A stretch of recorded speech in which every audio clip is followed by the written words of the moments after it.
মাঝে, মাঝে আমার এই শখের ড্রেসিং টেবিলটা আমি একটা জিনিসও রাখতে পারি না।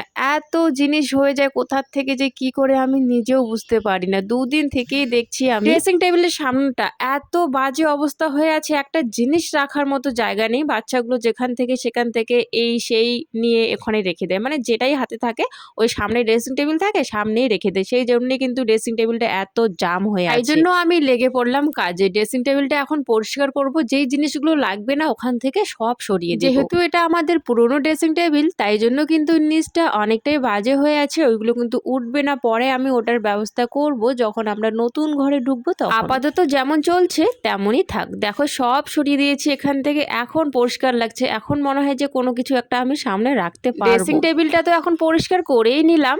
এখন সামনের যে আলনাটা আছে আলনাটার অবস্থাও একদম বাজে হয়ে আছে। যদি ১ দিন ২ দিন হাত না দেওয়া হয় তাহলেই মনে হয় দেখার মতো অবস্থায় থাকে না।